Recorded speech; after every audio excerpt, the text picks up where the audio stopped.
ওই আওয়ামী লীগ ছিল না, কুত্তা লীগ, আওয়ামী লীগকে আমি কুত্তা লীগ বলবো। ফেসবুক লাইভে নাদিয়া পর্ণজগতে আসার কারণ জানালেন। পর্দাশীল, শান্ত স্বভাবের, নামাজ রোজা করা মেয়ে বলেই সবাই চিনত। তার পরিবার ছিল ধর্মভীরু, বাবা মসজিদ কমিটির সদস্য, মা গৃহিণী। অনলাইন জগতে আসার আগে আমাকে এমন ভাবে রাখতো যে কি বলবো, বললে বলবেন যে এখন হুজুর এখানে নামাজ পড়তে আসছেন। ছোটবেলা থেকেই শেখানো হয়েছিল মেয়েদের জীবনের সবচেয়ে বড় গুণ হলো লজ্জা আর পর্দা। সেই নাদিয়া আজ আন্তর্জাতিক প্রাপ্তবয়স্ক চলচ্চিত্র জগতের আলোচিত নাম। কিভাবে এমনও বদলে গেল তার জীবন? গল্পটা শুরু হয় প্রায় 7 বছর আগে। বিশ্ববিদ্যালয়ে পড়ার সময় এক বিদেশি বন্ধুর সঙ্গে ফেসবুকে আলাপ হয় নাদিয়ার। প্রথমে বন্ধুত্ব, পরে ধীরে ধীরে ঘনিষ্ঠতা। ছেলেটি বিদেশ থেকে ভিডিও প্রজেক্ট করত। একদিন সে প্রস্তাব দেয় একটা ছোট শর্ট ফিল্ম করার। সেখানে মডার্ন ওম্যান চরিত্রে নাদিয়াকে দরকার। বলে অশালীন কিছু নেই, কেবল সাহসী অভিনয়। নাদিয়া প্রথমে রাজি না হলেও বন্ধুত্বের চাপে শেষমেশ রাজি হয়। শুটিং হয় ঢাকার এক হোটেলে, কিন্তু স্ক্রিপ্টের বাইরে অনেক দৃশ্য রেকর্ড করা হয় যা নাদিয়ার অনুমতি ছাড়াই ধারণ করা হয়েছিল। কিছুদিন পর সে ভিডিও এক অচেনা ওয়েবসাইটে ভাইরাল হয়ে যায়। পরিবার, বন্ধু, সমাজ সবাই মুখ ফিরিয়ে নেয়। বিশ্ববিদ্যালয় থেকে নাম কেটে দেওয়া হয়। নাদিয়ার জীবনে নেমে আসে এক ভয়ঙ্কর অন্ধকার। একসময় সব ছেড়ে মালয়েশিয়ায় চলে যায় সে। সেখানে পরিচয় হয় এক নারী এজেন্টের সঙ্গে, যিনি আন্তর্জাতিক প্রাপ্তবয়স্ক কন্টেন্ট প্রোডাকশনে যুক্ত। সেই নারী বলেন, তুমি যদি নিজের অতীতকে দুর্বলতা না ভেবে শক্তি বানাও, তাহলে বিশ্ব তোমাকে চিনবে। অনেক দ্বিধার পর নাদিয়া নতুন জীবনের পথে পা বাড়ায়। নতুন পরিচয়ে, নতুন নামে, নাদিয়া রেইন। ইউরোপ ও আমেরিকার প্রযোজনা সংস্থায় কাজ শুরু করে সে।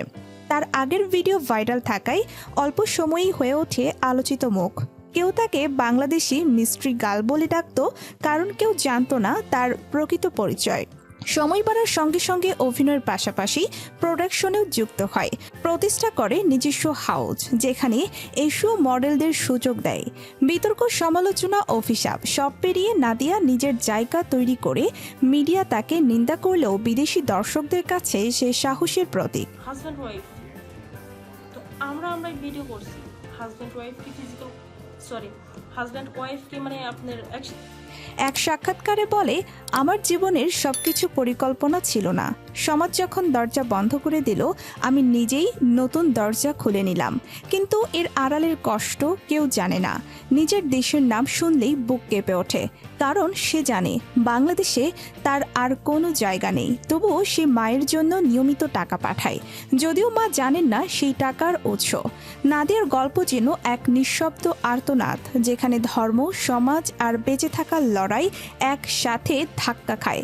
এখন নাদিয়া সামাজিক মাধ্যমে ফ্রি মাইন্ড ওমেন নামে সক্রিয়। সেখানে সে লেখে, আমার শরীর, আমার সিদ্ধান্ত। কেউ সমর্থন দেয়, কেউ ঘৃণা ছড়ে, কিন্তু সে আর থেমে নেই। আজ সে কোটি টাকার মালিক। বিদেশি ম্যাগাজিনের কভারে তার ছবি ছাপা হয়, অথচ সেই মেয়েটাই একসময় গ্রামের মসজিদের পাশে কোরআন তেলাওয়াত করত। তার গল্প হয়তো বিতর্কিত, কিন্তু এটাই বাস্তবতা। একজন নারী সমাজের দেয়াল ভেঙে নিজের অস্তিত্ব খুঁজে নিয়েছে। কেউ তাকে পাপী বলে, কেউ বলে সংগ্রামী, কিন্তু নাদিয়া নিজেই বলে, আমি না নায়িকা, না খলনায়িকা, আমি শুধু বেঁচে থাকা এক মানুষ। এই ছিল নাদিয়ার গল্প, এক পর্দাশীল নারী থেকে আন্তর্জাতিক তারকা হয়ে ওঠার যাত্রা। চোখের পানি, ঘৃণা আর জীবনের লড়াইয়ের এক বাস্তব কাহিনী। ভিডিওটি ভালো লেগে থাকলে লাইক দিন, আপনার মতামত কমেন্টে জানান, আর আমাদের চ্যানেলটি সাবস্ক্রাইব করতে ভুলবেন না।